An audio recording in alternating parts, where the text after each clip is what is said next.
जनता party जिंदाबाद, Bharatiya Janata party जिंदाबाद, जिंदाबाद जिंदाबाद, जिंदाबाद जिंदाबाद, जिंदाबाद जिंदाबाद, शहनवाज हुसैन जिंदाबाद,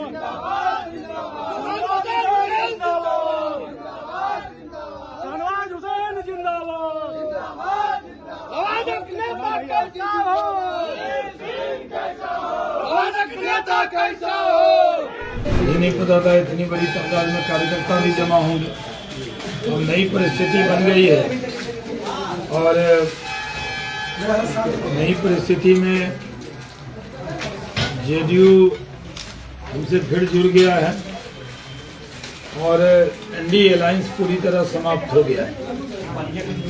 एनडीए अलायंस की नींव में नीतीश कुमार थे, अब नींव हट गई तो पूरा धाराशाही हो गया है। बीजेपी जेडीयू का पूरी तरह से हमारी जो 6 पार्टियां हैं उसका गठबंधन है। ये सरकार पूरा कार्यकाल पूरा करेगी और नरेंद्र मोदी जी को 40 की 40 सीट हम लोग देंगे। ऐसी क्या मजबूरी है सर, जो कि बार बार नकारने के बाद भी आप लोग नीतीश जी को गले लगाने के लिए मजबूर होते हैं? नहीं, सारी परिस्थिति को अपने गठबंधन को मजबूत किया है। मजबूरी नहीं है, मजबूती है। अपने गठबंधन को मजबूती देने के लिए उनको जोड़ा है। उनका प्रस्ताव आया था जिसको हम लोगों ने स्वीकार किया और नीतीश जी के आने से 40 की 40 सीट ये बड़े मार्जिन से हम लोग जीतेंगे। जीतने वाले तो थे ही, लेकिन मार्जिन और बड़ा होगा और पूरे देश में एनडीए अलायंस समाप्त हो गया इनके आने में। कल के मंत्रिमंडल विस्तार के बाद ऐसा लग रहा है कि भाजपा ने नीतीश कुमार के सामने समर्पण कर दिया है, क्योंकि जैसे हेवीवेट मंत्रालय नीतीश कुमार के पार्टी जेडीयू के साथ गई है, तो क्या भाजपा ने समर्पण कर दिया नीतीश कुमार के सामने? ये आपकी राय होगी। जो 20 में जो मंत्रालय हमारे पास थे वही मंत्रालय हमारे पास आए। जो भारतीय जनता पार्टी के पास भी एक भी ऐसा मंत्रालय नहीं है जो डर गया हो, बल्कि एकाक मंत्रालय बढ़ा ही है, ग्रामीण कार्य बढ़ा है जो हमारे पास नहीं था। तो ये कहना कि उन्होंने जो गठबंधन हुआ है उसमें लोकसभा की सीटों पर भी जो बीजेपी की राय है वो राय को भी महत्व मिलेगा। आपने सर लोकसभा की बात की है, तो पिछले वर्ष यहाँ गृह मंत्री का सभा हुआ था और उन्होंने स्पष्ट बोला था कि नवादा से भारतीय जनता पार्टी लड़ेगी। तो वर्तमान परिप्रेक्ष्य में क्या, जैसे कि नवादा में स्थानीयता का मुद्दा उठा हुआ है, तो सर क्या कहेंगे इस पर? नहीं, भाजपा क्या नवादा में लड़ेगी? देखिए, क्या निर्णय होगा वो तो टाइम पे होगा, लेकिन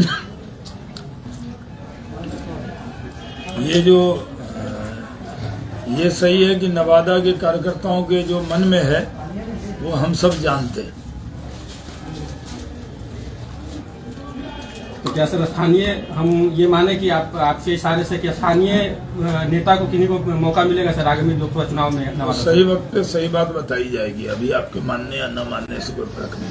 तो क्या इस बार नीतीश कुमार को एकदम बिल्कुल ठोक ठठा के बीजेपी अपने साथ मिलाई है? क्या करिए एकदम अगले बार धोखा नहीं देगी? नहीं, चुनी हुई सरकार तो हमारी थी, बीच में घुसपैठ कर गया था राजद।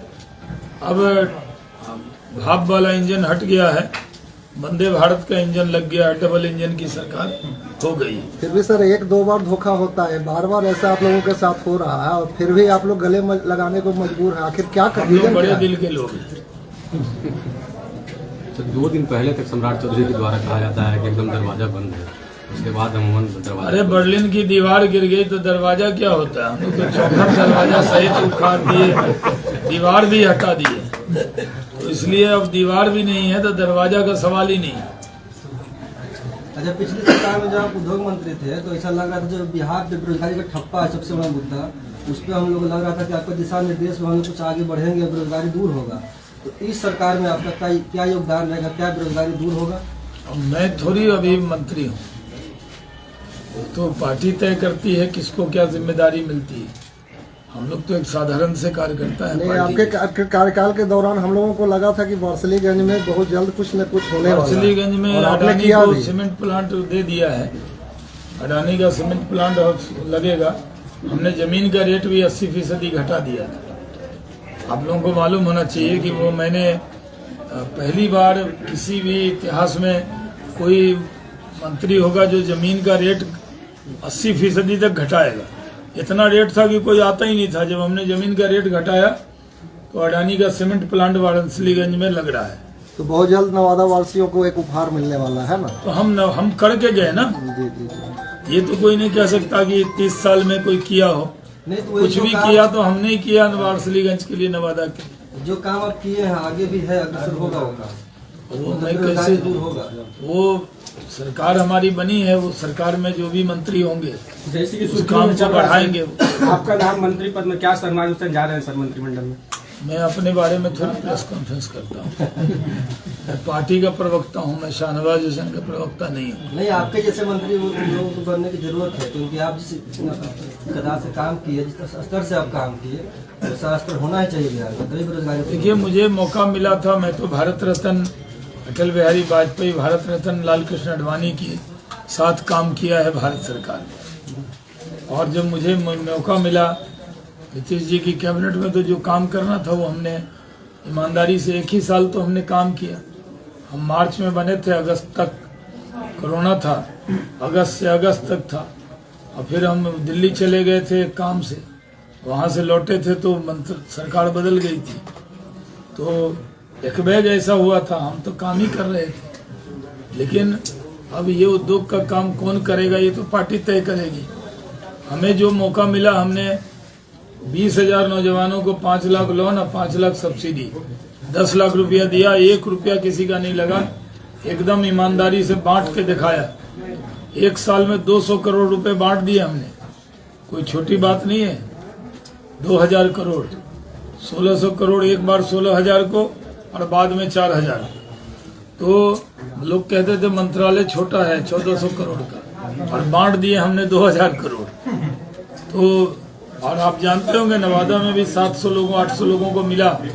कोई कंप्लेन किया कि कोई पैरवी हुई, कोई रुपया मांगा, कोई नेताजी के कहने पे किया? एकदम नहीं, ईमानदारी से किया। तो हम लोग को जो काम मिलता है ईमानदारी से कर देते हैं।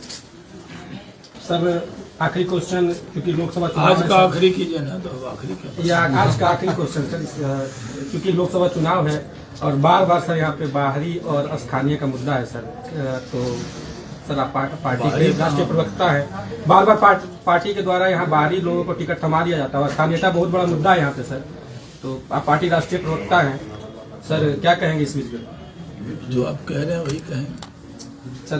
क्या इसमें समझा जाए कि स्थानीय को मिलना चाहिए सर? समझा कुछ नहीं जाए, स्थानीय वही समझना होगा। स्थानीय कार्यकर्ताओं का भावनाओं का ख्याल रखा मैंने कहा यहाँ के कार्यकर्ताओं के मन में जो है, मन की बात हम जानते हैं। तो क्या सर नए गठबंधन की सरकार बिहार में एक नई विकास की गाथा लिखने में कामयाब होगी? बीजेपी के लोग तो लिख ही रहे थे, बीच में ऑक्सीजन की जगह कार्बन आ गया था। कार्बन आ गया तो सब मशीन रुक गया था। अब डबल इंजन वंदे भारत का इंजन लगा देंगे, तेजी से विकास होगा।